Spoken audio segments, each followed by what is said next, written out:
नमस्कार. वाढत्या वीज बिलाने हैराण झाला असाल नाही का? पण जरा कल्पना करा, जर हे वीज बिल जवळपास शून्य झालं तर? आज आपण बोलणार आहोत पीएम सूर्यघर योजनेबद्दल. हा एक असा मार्ग आहे ज्यामुळे आपल्या घरासाठी मोफत वीज मिळवणं खरंच शक्य होऊ शकतं. चला तर मग सोप्या भाषेत समजून घेऊया की हे नेमकं कसं काम करतं. हो ना. उन्हाळा आला की काय होतं, एसी कूलर सगळं दिवस रात्र सुरू. आणि मीटरचा काटा नाही, जणू काही मीटरच धावतंय असं वाटतं. महिन्याच्या शेवटी जे वीज बिल येतं ना, ते पाहून अनेकांचं बजेटच कोलमडतं. ही एक नेहमीचीच अडचण आहे, पण यावर आता एक मस्त उपाय आहे. अगदी बरोबर. विजेचा वापर वाढला की वीज बिलाचा आकडाही वाढणारच. आणि हा खर्च खरं तर अनेकांसाठी चिंतेचा विषय बनलाय, खास करून उन्हाळ्यात. पण जसं मी म्हटलं, या समस्येवर एक कायमस्वरूपी तोडगा आहे. आणि तो तोडगा म्हणजे केंद्र सरकारची पीएम सूर्यघर योजना. हो, हीच ती योजना जी महागड्या वीज बिलांपासून कायमचा दिलासा देण्यासाठी सुरू करण्यात आली आहे.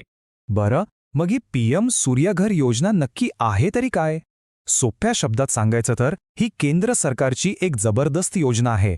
यात होतं काय की आपल्या घराच्या छतावर सोलार पॅनल बसवण्यासाठी सरकार थेट आर्थिक मदत करतं. म्हणजे आपण आपली वीज स्वतःच तयार करू शकतो. किती छान आहे ना?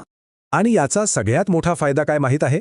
एकदा का हे सौर पॅनल बसवले की पुढची अनेक वर्ष वीज जवळजवळ फुकट. जरा विचार करा, वीज बिलाची डोकेदुखीच कायमची संपली तर केवढा मोठा दिलासा मिळेल. चला आता जरा पैशांबद्दल बोलूया.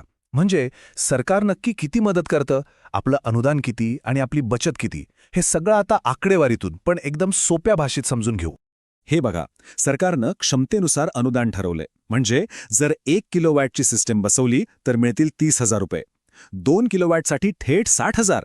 आणि जर 3 किलोवॅट किंवा त्यापेक्षा मोठी सिस्टीम बसवली तर तब्बल 78,000 रुपयांपर्यंत अनुदान मिळू शकतं. हो, 78,000 रुपये. हे या योजनेतून मिळणारं जास्तीत जास्त अनुदान आहे. आणि ही खरंच खूप मोठी मदत आहे. यामुळे सुरुवातीचा जो मोठा खर्च असतो ना, तो बऱ्यापैकी कमी होतो.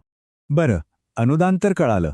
पण मग पुढचा प्रश्न मनात येतोच की 3 किलोवॉटची सिस्टीम बसवायला एकूण खर्च तरी किती येणार? चला, त्याचंही गणित मांडूया.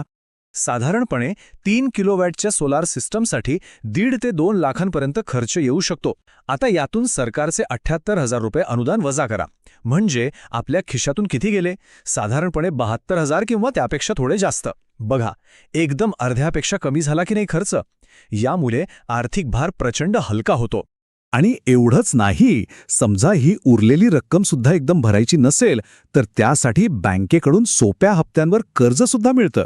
म्हणजे सगळंच किती सोपं होऊन जातं. आता येऊया सगळ्यात महत्त्वाच्या प्रश्नाकडे. या योजनेचा लाभ कोण घेऊ शकतं? म्हणजे आपण यासाठी पात्र आहोत की नाही? चला बघूया काय आहेत याच्या अटी आणि काय कागदपत्र लागतात ते. अटी खूप सोप्या आहेत. बघा, पहिला म्हणजे वय कमीत कमी 21 वर्ष हवं. दुसरा म्हणजे ज्यांच्या नावावर अर्ज करायचा आहे त्यांच्याच नावावर वीज कनेक्शन हवं. तिसरं आणि महत्त्वाचं म्हणजे सोलार पॅनल लावायला स्वतःच्या मालकीचं छत पाहिजे. आणि हो, सिबिल स्कोअर म्हणजे आपली कर्ज फेडण्याची पत ती 680 किंवा त्यापेक्षा जास्त असायला हवी. आणि कागदपत्र ती तर अगदीच कमी आहेत. फक्त आधार कार्ड, मोबाईल नंबर, आपलं सध्याचं वीज बिल आणि ज्यांच्याकडून सोलार सिस्टम घेणार आहोत त्यांच्याकडून एक कोटेशन, बस.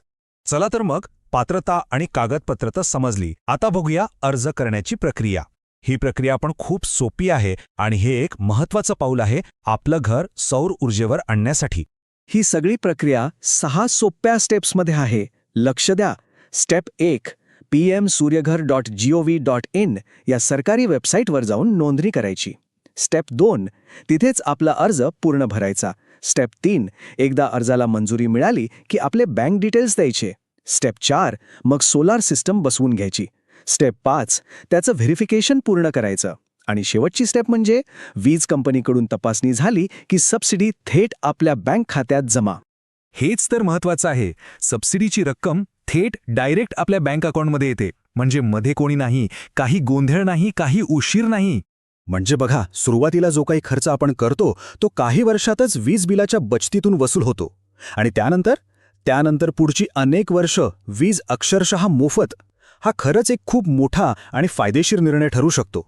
तर मग विचार करण्यासारखी गोष्ट आहे, आपलं घर सौर ऊर्जेसाठी तयार आहे का? कारण वाढत्या वीज बिलांवर कायमचा उपाय म्हणून सौर ऊर्जेकडे वळणं हे फक्त आपल्यासाठीच नाही तर आपल्या उज्ज्वल भविष्यासाठी टाकलेलं एक महत्त्वाचं पाऊल ठरू शकतं.